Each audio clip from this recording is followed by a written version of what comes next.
Hello everybody, it's me, Minifig Guy 7, and I'm here with you with set number 21344, LEGO Ideas, the Orient Express. Now this is the 52nd LEGO Ideas submission to actually be turned into a set, which is great. And this set also retails for $299 US. Without further ado, let's get into this review. Up here we have the base, which I believe to be the worst part of the build. I think it's super repetitive. I just really don't like it. As you can see, there's like track elevates at points, so it's not completely straight. It's not really a good example. Right there, track elevates. At the end of this, we had a clear piece, clear 2x2. Now this is for the back carriage to stay put, so the train doesn't roll off the tracks and fall off your shelf. Yeah, I think it's like a really bad part of the build. So this is actually 46 inches long. So probably pretty hard to display overall the entire train. With that, on to the next part of the train, which is the back carriage, or the dining car. Here I have the dining car. Now one thing important about these cars is that they're almost identical. Just this one at the end, there is a light on the door, because it is the last car, or the end car of this train, and this side does not have a window. The other side does have a window, as you can see. And for the sleeper car, every side has a complete set of windows.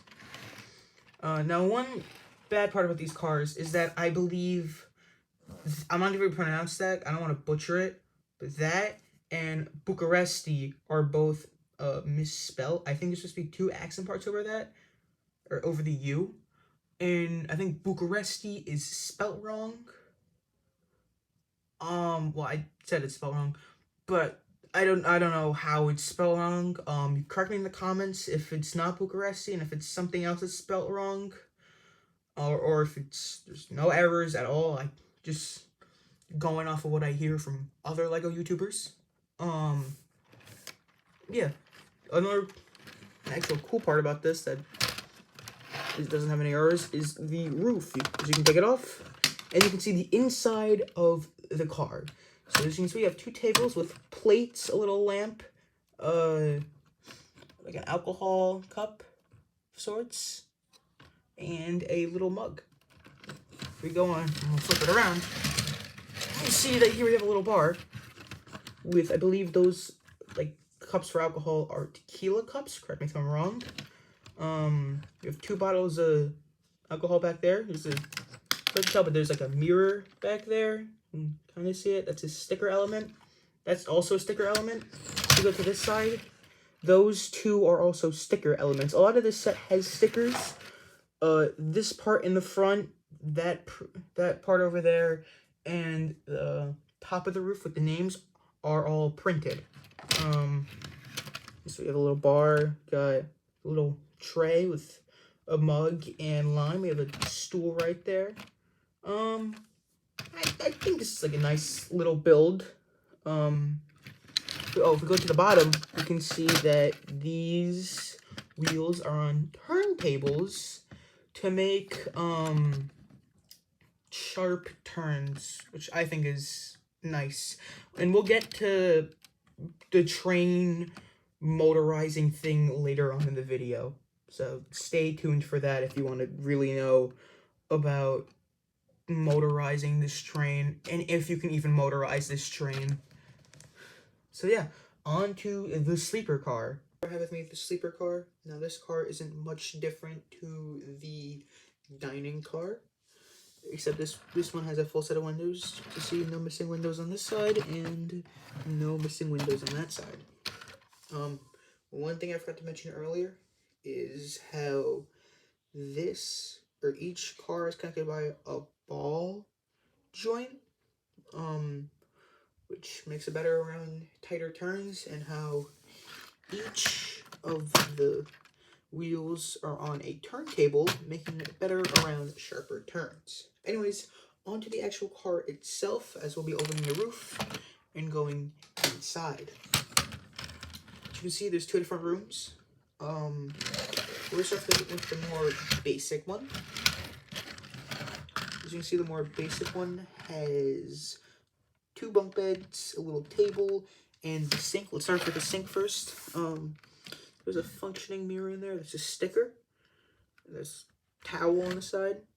And then there's a game, which I forget the name of. But as you can tell from my horrible sticker placement, that is a sticker.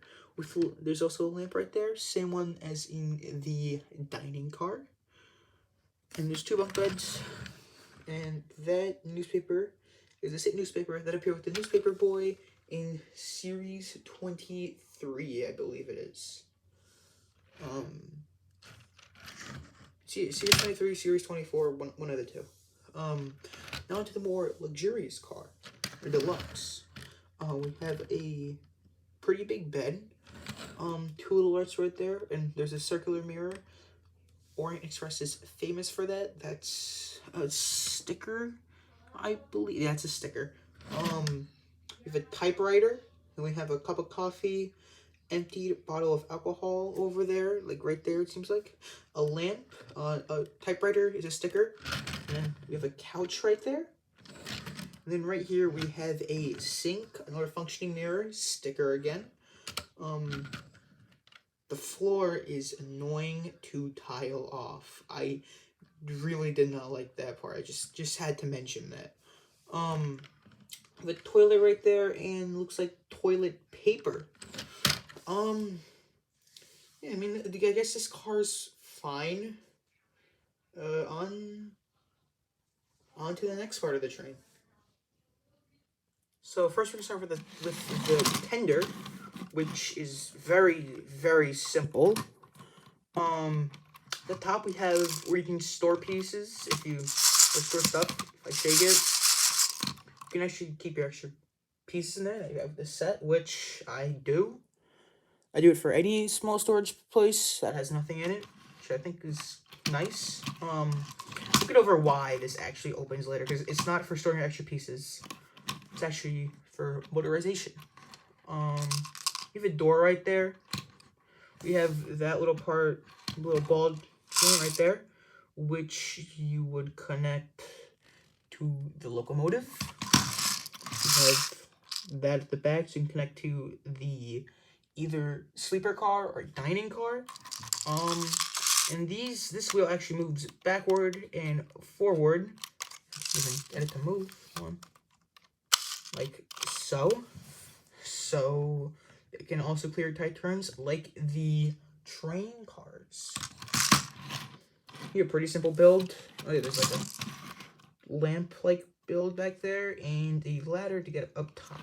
Now on to the actual locomotive itself, which before I start talking about, I want to point out the stickers, which are number 52, referencing how this is the 52nd Lego Ideas set, and Sapphire Star, which is a reference to the Emerald Knight, another Lego train that came out 2000s, I believe.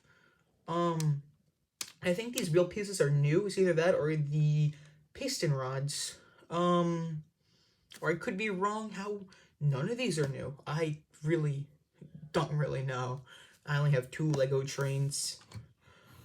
Top, for the domes, we have the minion head pieces, specifically for the one-eyed minions. For the whistles, we have the pen pieces in gold. Quick look at the cabin. Pretty detailed, nothing adventurous really in there. For the actual, this part, like a handle, is a telephone piece, which is nice. And the front wheels move to also clear those tight turns.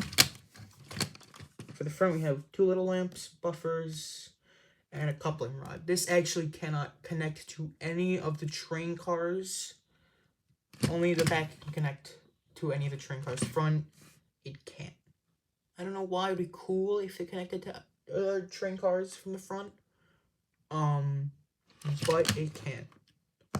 Alright, on to the minifigures. Okay, I lied about moving on to the minifigures. I want to talk about this first. It's a little side build, little like luggage cart, and here we actually have two little packages and a letter. So with this little letter first, just hand. I don't know if it's focusing on that. Should it go in more? Barely make it out because let me see if I can zoom in more. Yeah, there we go. Top secret. Interesting. I wonder what can actually be in here. I don't know. I think it's kind of weird in Orient Express. And here we have a little package with this is a sticker. Let me just say that this piece, that's printing. That's not a sticker. But this is a sticker, and if we open it, there's little coins. Let me just take one out. There's actually 2 coins in there. Little coins. These are also printed. We have a chest introduced in the Harry Potter theme, but mostly used for the Minecraft theme. We open it. We have a little surprise that we have a little. I forget what this is, but I believe it appeared in a lot of Jurassic Park sets, so it's cool we're getting it in a non-Jurassic Park set. And we have a green jewel and a red jewel, which is also pretty cool. Alright, now we'll actually be moving on to the minifigures, and so we have no other side builds to actually talk about. So up first we have this old gentleman type guy. He could be a scientist and could be the ones with the orange thing and jewels. Maybe the one with the top secret letter too. We'll never know because this is a Lego. You can make up whatever you want. He comes with a cane. He doesn't have any alternate face printing. Torso printing school. Back printing, no leg printing. Pretty decent figure. Onto the camera guy. The camera guy, now this is cool because it's actually based off the creator of the original Lego Ideas submission. I won't go into the Lego Ideas versus actual Orient Express set because that's another can of worms. That video about the topic will never come out because I don't feel like talking about it. Yeah, this is pretty cool.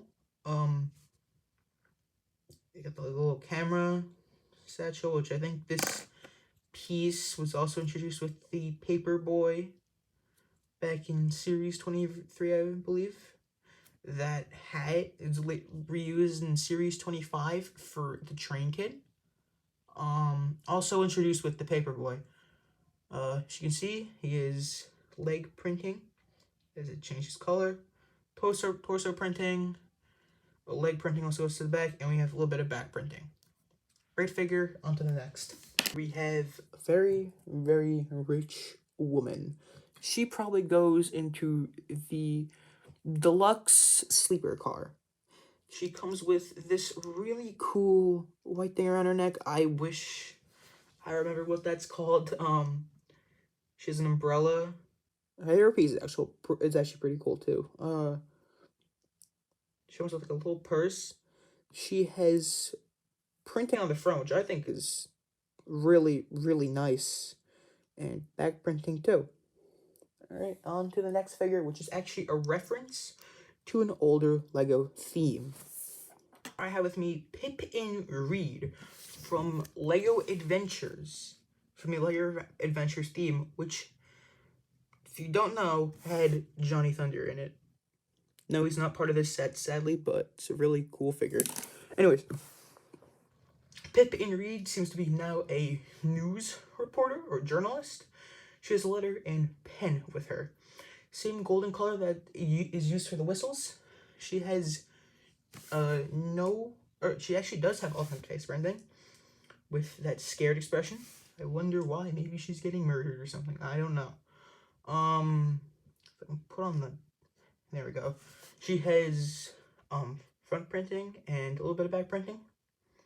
Good figure. Now that's the last of the passenger figures onto the actual staff of the Orient Express. We have the baggage carrier. He uses that same Lego, as you can see on one of his pockets. Lego train logo has been used. Lego has been using for years, I believe. He has two briefcases. You can see, very tired. Hat is pretty nice. A little bit of back printing, also nice. Very simple minifigure, but very nice. Good for your Lego cities to work at modern day train stations or whatever your heart desires. Person working in the actual cabin. Shovel's nice. Face printing's nice. I think we actually had gotten that face printing before. I'm not too sure though. Printing's nice. We have some back printing. Also simple. Same hat as the last figure. Yeah, that's really about it. We have the station master, I believe it is. We have he's holding this thing, which looks like to stop the train, and this thing too looks like it's uncoupling the train. His torso printing is cool because that's like a pocket watch. Face printing's also cool. I think we got that one before too. I could be wrong. This hat is amazing because it has that gold band around it. I don't know if actually now I think about it, I don't know if all the staff are supposed to have that gold band. If so, that's a shame. All mine does not, but I like it. I might use it in some of my own minifigures. This one you can barely see it, but it has back printing. Yeah, great, really great figurine. Is the waitress. There's her, barely see her torso printing, which is nice. Nice torso printing. She has the towel, which is kind of hard for her to actually hold. Or like when you're like moving it around and stuff, it's hard for her to be holding that. She has a little tequila glass on a dish right there. She has a ponytail and she has back printing. Again, another simple figurine, but another nice one. Here's the big question for this set. Is the Lego Ideas Orient Express motorizable? My answer, kind of. You see, if you want to motorize the whole train, have it the whole train, both coaches and the train running around your Lego city, you can.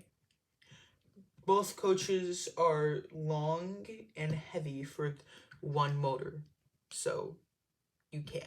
But I do believe that if you put a motor in this battery, or in this, not battery, tender, and just have this train going with maybe one of the cars or just a train, I do believe it is possible. I hope that when I actually get a motor and track, I have this running around, because I think this would look absolutely stunning running around Little Loop, because this train is great. It's one of the only steam trains on the market right now for Lego, and it's great. I think it's just a great set. Now let's move on to the conclusion, where I just wrap up my thoughts on this set. My final verdict: is the Lego Orient Express set worth your time, money, and effort? I guess so. If you just want a normal Lego steam train that isn't Harry Potter themed, this is the way to go. You get a nice, beautiful blue engine with two coaches that both look really nice. On a shelf, I think they look great. However, on Lego Track, like I said in the previous part, it's hard to motorize this and have the entire train going around your layout. I think if you just want a steam engine going around your layout, fine, buy this set. You get a great engine. But if you want an entire steam train with those two coaches going around your layout, you don't want to buy this one. Buy another steam train. I mean, minifigures are also great. I love the reference to Lego Adventures with Pip and Reed. Hope we get more Lego Adventures references in different sets, because that would be great. Um, the side build for luggage is also really nice. The stand isn't that great where you put the train on. Oh yeah, I should probably say, in case you didn't know, this train does run on normal Lego track, in case you haven't picked up on that already. Um, Back to the stand, it's not the best, but I think it works. Um, it's really about it for this train. Um, Feel free to let me know what you think about this set in the comments, and I'll see you maybe in another review if this one does decent. If people actually like to watch this, just watch my Lego minifigure reviews. Until then, see ya.